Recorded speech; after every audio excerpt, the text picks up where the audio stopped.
Pero bueno, le platicaba en titulares que me tocó el día de hoy pues la fortuna de conversar con Sergio Ramírez. En un momento más le presento la entrevista con el vicepresidente de Nicaragua y después me tocaba moderar una mesa. Yo tenía mucha ilusión de oír a Jacobo Dayan, a Dina Chelminsky, a Marwan Soto y a Nayef Yehia, que vino de los Estados Unidos para hablar de las formas de conversar sobre el gravísimo conflicto que hay en Medio Oriente, pero fue imposible. Di la palabra a Jacobo Dayan, no llevaba un minuto en uso de la palabra cuando lo mandaron callar. Los gritos, el ninguneo, ustedes quiénes son para hablar del tema, por qué no se incluye tal o cual cosa, en fin, fue imposible llevar adelante la mesa y como que quedé con ganas de escucharlo, le he llamado. Mi querido Jacobo, muy buenas noches.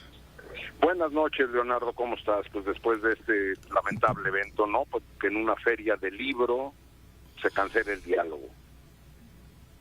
No queremos hablar y no queremos escuchar, por lo menos un sector. ¿Cómo estás efectivamente viendo el tema? Comparte los 4 minutos que ibas a hablar en la FIL con la audiencia que te escucha y te ve en todo el país. Jacobo.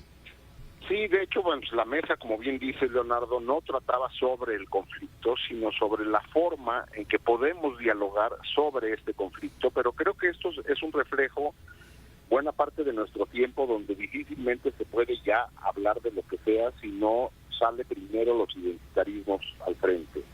Yo incluso arranqué diciendo que este tema me atraviesa doblemente, pues, una persona de origen judío y de origen árabe, es decir, que comparto las... Judío de Alepo.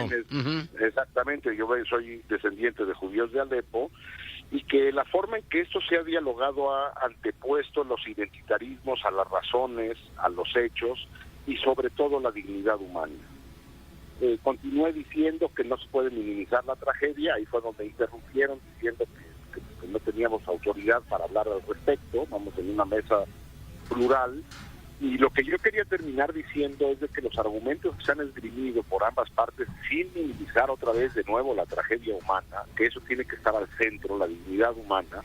A mí iba a compartir una anécdota que en una entrevista me preguntaron después de hablar del conflicto, me preguntaron de qué lado me encontraba yo del conflicto, le dije, pues del lado de las víctimas, me da lo mismo su identidad.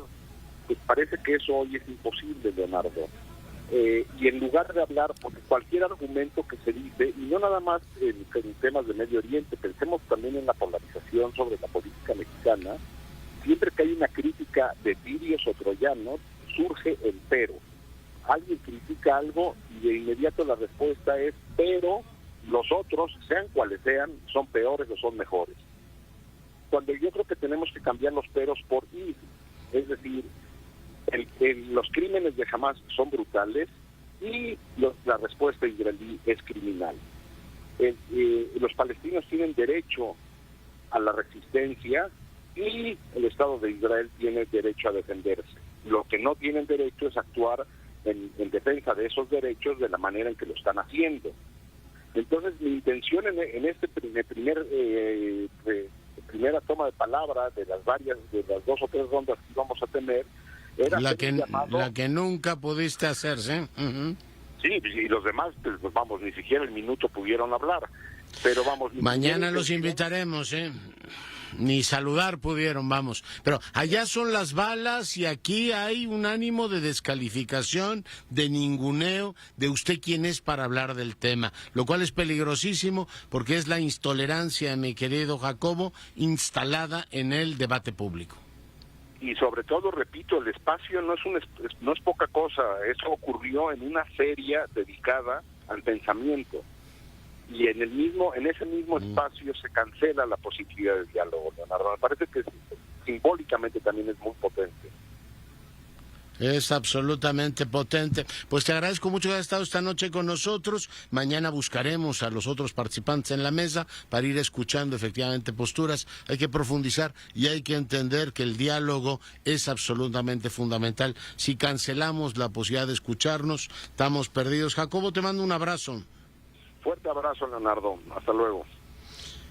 Bueno, pues ahí lo tiene Jacobo Dayan, hoy conversando con usted.